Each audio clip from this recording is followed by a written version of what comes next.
Hello, my friends. Katie Day with the Moving to Texas team. We are live in Dallas, Texas at the Tom Ferry Summit, here with another episode of the Real Advice podcast. I'm joined by my Californian friend, Aaron West. What's going on, man? How are you, Katie? I am really well. I am so glad to see you here because, like, this isn't your world. It was short notice. Yeah. I got a friend said they had a ticket. I said, let's go. I'm in. I hopped on a plane and I'm here. Yeah. Well, and what was even funnier is when you got here and you're coming over from the hotel, you were on the same like Uber or bus or shuttle or whatever with like one of my teammates. Yeah, that was funny. Worlds collide. Collide. But I'm so glad to see you here. I guess we met in Clubhouse. Do people still talk about Clubhouse? We do, just because that's like reminiscing, I think. Yeah. I don't know how many the good people old are days. on Clubhouse anymore. The good old days.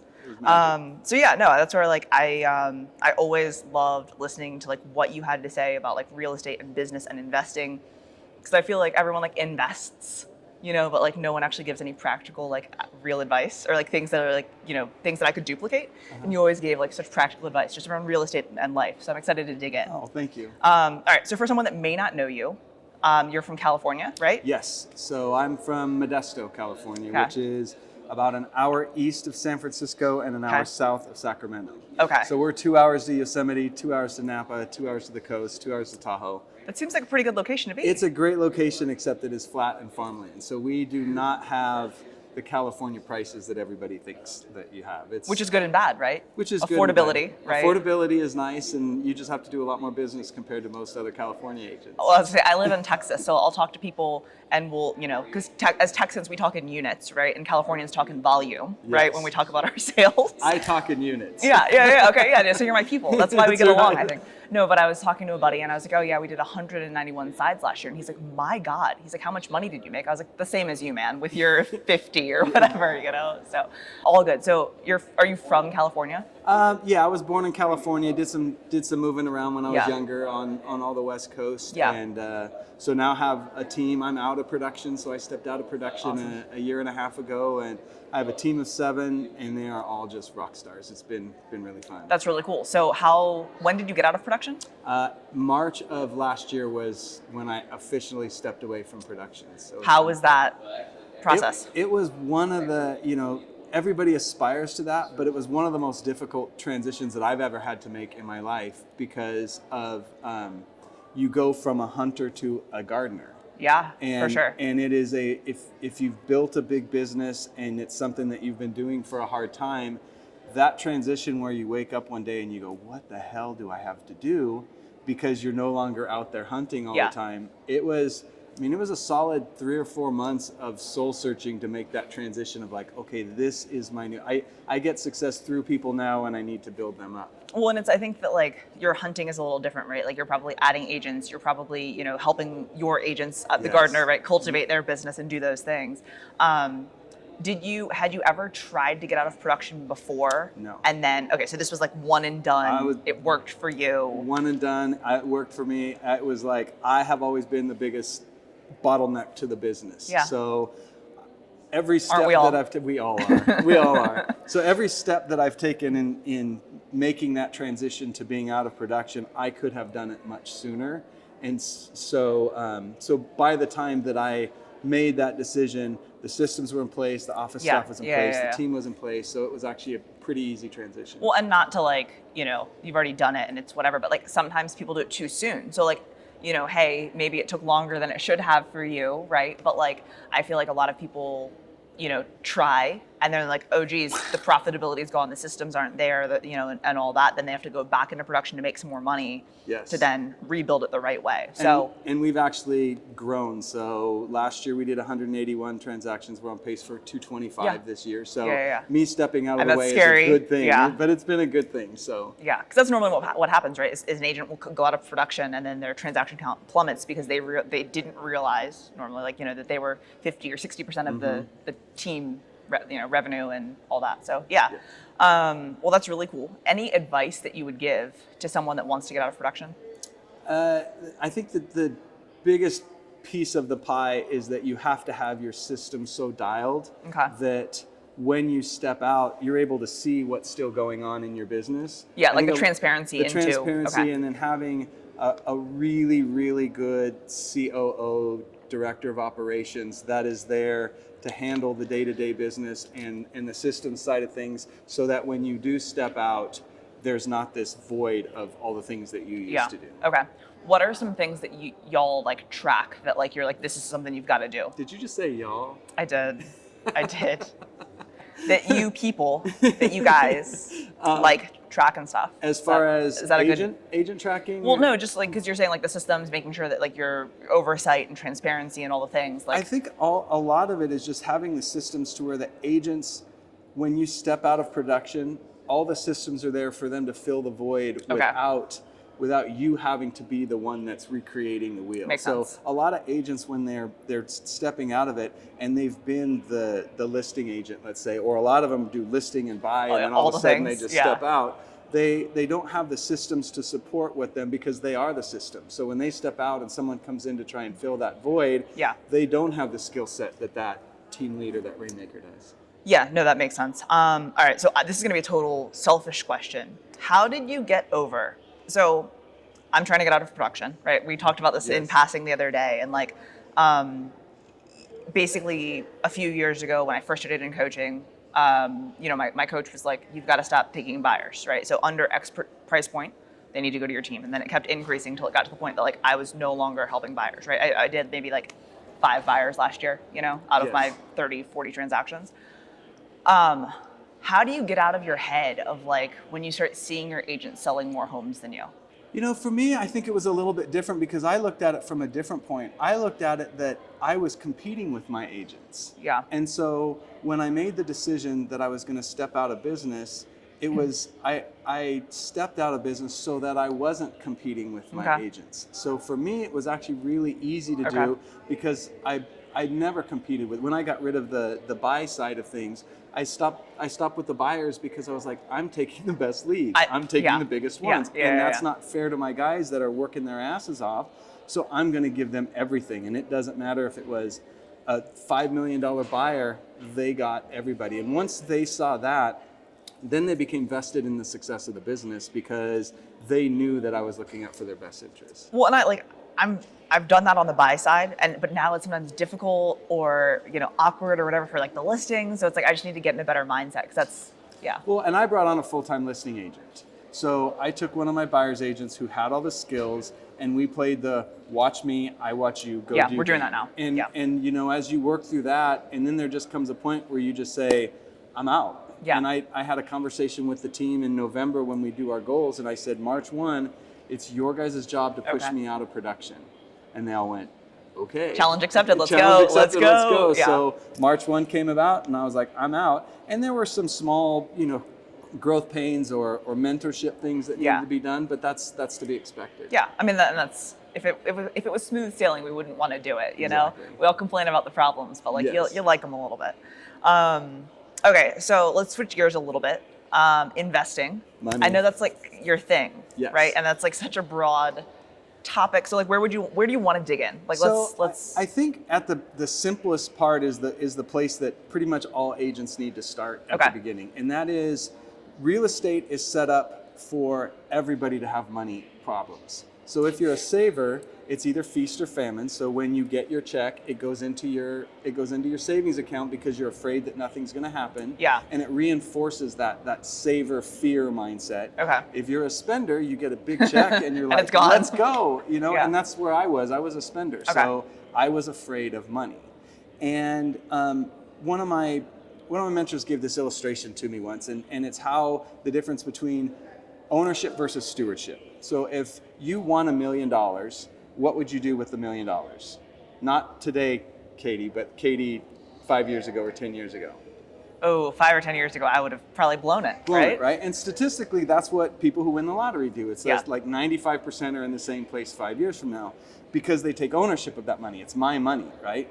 Now, if I gave you a different scenario of your best friend calls you and says, Katie, I just found out that I have terminal cancer and I have $1 million life insurance policy, and I want you to take care of that money for my 5-year-old so that when she turns 18, that has grown. Yeah. How are you going to take care of that money? Yeah.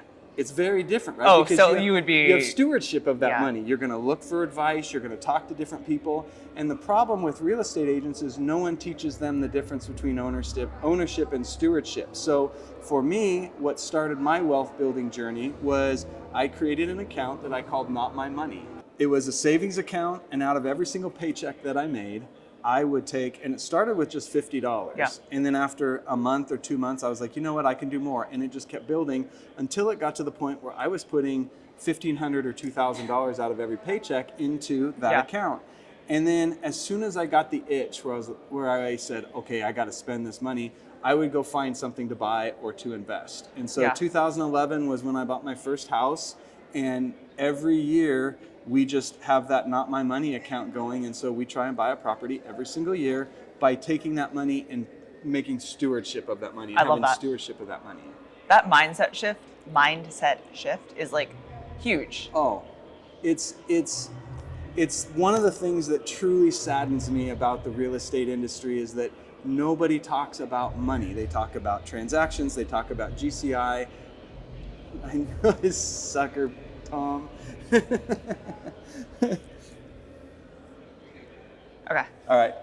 So one of the frustrations I have with the real estate industry is that nobody talks about money. Yeah. It's, you know, Top line revenue. It's top line revenue, it's units, it's all this kind of stuff, but we work so that we can have a life. Yeah. And, you know, but because money is this taboo subject, I mean, if you go out to dinner with somebody, the three things you won't talk about are sex, politics, and money.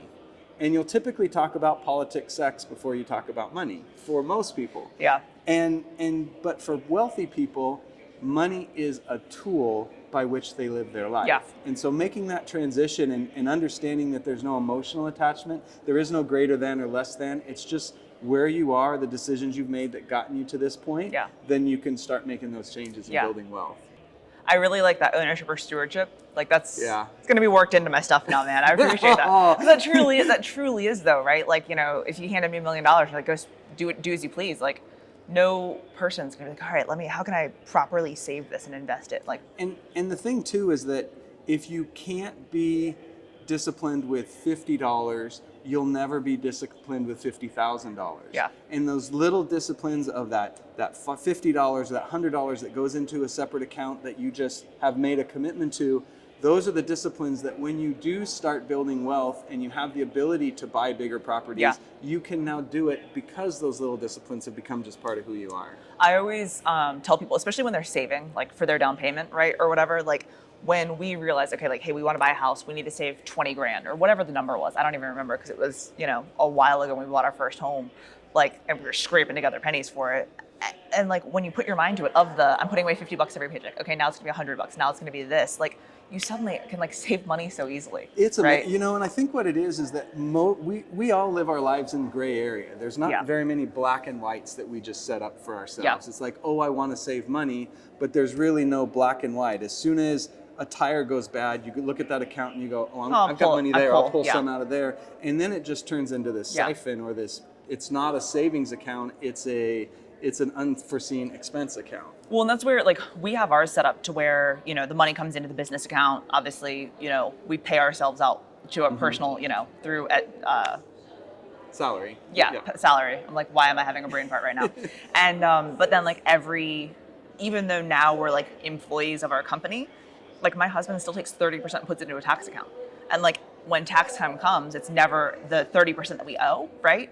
But like he'll take that money then and we put it into investments and into other things. But we have so many accounts. When you log into Chase, we don't have that much money, but it's like savings account, tax savings account. And actually, what happens is you look and you actually have a lot of money. It's just not in any one account. And you're like, oh my gosh, I've got a bunch of cash here. But if you look at any one account, you're like, my account that I'm allowed to spend money has like $7 next I'm buying, you know, these. So that's why he has it all in different accounts that I, you know, just kidding kind of. But no, that's really awesome. I guess when people are just starting out, like brand new agent comes to you, they just hang their license, you know, and all that. Like, do you tell them like, hey man, you've got to start like separating all of it out? It's immediately.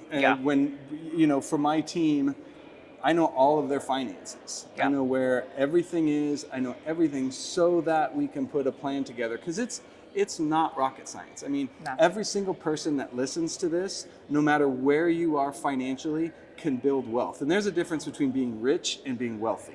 And I want to be. I would be okay being both. Well, yeah, I mean, obviously, but if you're this, you got that too. Wealth is a state of mind, rich is a state of account, right? So you can build real wealth for whatever that looks like for you by immediately doing those little things, and even if it's $5 out of your first commission check, and you just put it in there and you go, I'm not touching that no matter what, it's creating that mental black and white discipline that allows you, as your business grows, to be able to take advantage of the opportunities that we have in real estate.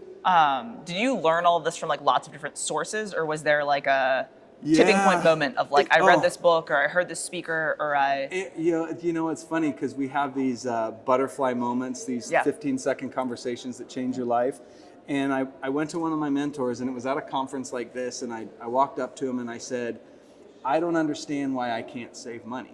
I said, I know how to make money, and I make good money, but I'm just as broke today as I was when I was 20 years old, right? And he looked at me and he goes, what's your dad's relationship with money? And it was literally like someone punched me in the gut. I don't even remember what the conversation was after that, because it was the first time that I had ever really analyzed and thought, what things do I do on autopilot are just recreating what our parents have given us. And so my dad's broke, my grandfather was broke, and I was broke. And my dad made a bunch of money, and it was just paying it down. So that was the moment where I kind of went, okay, for me to change this trajectory, I have to start changing that story that I'm telling myself. I never read it, but one of my previous coaches wanted me, like, Jen Sincero, You Are a Badass with Money, gets into that with like the mindset around money and the like, you know, money's the root of all evil and all those like phrases that your parents would say, and it digs into like all of those things. I started reading it. Money is the root of all evil. It's not. I didn't read the book, so you know, no. But it was like it was a little too like floofy for me. But like, it was definitely like, So the three books I think that influenced me the most are The Richest Man in Babylon, which was written in 1935. Classic. And Principles Don't Change, Tactics Do. So the principles in this book are what every wealthy person does to build wealth. Rich Dad, Poor Dad, which is another classic. Another classic. If you haven't heard of it, you're living under a rock. It is, you've been living under a rock, because it's a great book. And then the third one is one that, as we started building wealth, it's called Secrets of the Millionaire Mind by T. Harv Eker. Okay. And he talks about how us normal people think about money and how we actually block ourselves from receiving what the universe has, and how wealthy people look at money like rain, and they go, it comes, it flows through me, and then it comes back through. And I read it for the first time in 2013, and I remember I was training for an Ironman, and I was on a bike ride, and one of the things he does is he has you put your hand to your heart and says, I have a millionaire mind, and then or money flows through me like water, and then I have a millionaire mind. And I remember being on my road bike and doing that on the back road out in the middle of nowhere. I hit the mic just now. But and then I reread it again last year, and where we are financially is a very different place. And that book is so important as you start to build wealth, to start changing those mindsets about moving towards an abundance versus running from and fear. For sure. And everything, I feel like that is the right mindset to have, that abundance, mindset. So the other thing that you said earlier, rewinding back, a couple minutes, was that y'all are buying at least, I know it's at least now, but a property a year. And that's something that I think is really cool, because it's like, 10 years, 20 years, however many years from now, and you start selling them, then it's like, there's a retirement plan too, right? Like, and it's an infinite game. And Gary Vaynerchuk said this once, and I love it. He said, people want to get rich quick, but life is long. The first house that I bought was $46,000 in 2011. I scraped every penny that I could to get that house. That was a base hit. It was just like, we made our first property. It's worth $350,000 now. And so it's like... Do you still own it? I still own it. Okay. Yes. Nice. So every property that I've bought to hold, we've held every single property that we've had. And so when you buy, even in today, 5, 6, 7% interest rate, if you look back 30 years, which is the regular time for a mortgage, prices and rents have gone up by 250% at minimum if you go any 30-year to 30-year stretch as far back as you go. So if you're playing a long game, you can't go wrong. Yeah. Well, and I think like when you look back for the past 30 years, it's like 26 of the last 30 have seen price appreciation. Yes. So even if there's a bad year, right? Like even if, things don't go well over the next year, like if you look for 30, like you're still going to be up. You're still going to, and you get the depreciation, and you Yeah. get someone else paying off the debt. I mean, I'll say it. I make almost $60,000 a year in just mortgage pay down from my properties. Yeah. So they're paying off $50, $100 a month, and over a course of a year, that adds that much to my net worth, and someone else is paying it off. Well, and that's like, if you invest in the stock market or something like that, like the stock market could crash tomorrow, right? Like these houses are tangible items They that, are not going anywhere. Yeah. That's cool. I feel like this has been a unique podcast, Jay, because I normally have like the stock real estate questions of like, so tell me about your lead pillars and like, like different things like that. So I'm like, all right, let's bring it back to real estate. You gave some good money books. I like that. The money mindset, wealthiness, all that. What's a book or two that like you would recommend to any real estate agent to read just around like real estating? Real estating, I really like the Slight Edge or the Compound Effect. Both of those books just really talk about the power of consistency and the compounding effect of just doing the same thing over and over and over again.